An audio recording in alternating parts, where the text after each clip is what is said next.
English যদি আপনি learn না করতে পারেন তাহলে আপনি নিজেকে বিল্ড করতে পারবেন না। No way.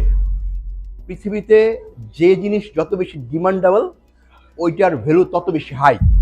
জব অপরচুনিটি বলেন বা যাই করি, so English is very necessity for everywhere.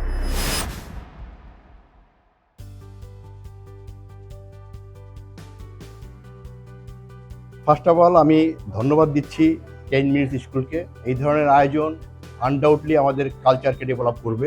Olympiad is quite fun and it's an experience, like a lifetime experience. That's why I decided to participate in English Olympiad and I love English a lot. আমি এখানে ঢুকে সর্বপ্রথম ডিসিপ্লিনটা দেখেছি। অন্য কোথাও হলে হয়তো বা এই জিনিসগুলি এক্সপেক্ট করতাম না।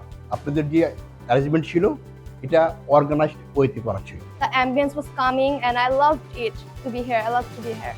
আজকে আমাদের সামাজিক অবস্থা, আমাদের এই ন্যাশনকে যদি আমরা সুন্দর জায়গায় নিতে চাই তাহলে এই জিনিসগুলিকে বিল্ড করা দরকার। পৃথিবীতে নিজেকে প্রেজেন্ট করার একমাত্র চাবি হচ্ছে ইংলিশ, এবং এই ইংলিশ যদি আপনি লার্ন না করতে পারেন তাহলে আপনি নিজেকে বিল্ড করতে পারবেন নো ওয়ে। আনডাউটলি ওর তো এডুকেশন দরকার। ও এখান থেকে যা লার্ন করবে এটার ফিউচারের জন্য কাজে আসবে। শুধু ঘরে বসে এডুকেশন নিলেই হবে না, সমাজে মিশতে হবে। এখানে একটা সোসাইটি পাচ্ছে সে। আসলে আমি খুবই খুশি হয়েছি আপনাদের এই আয়োজনের জন্য। Thank you so much.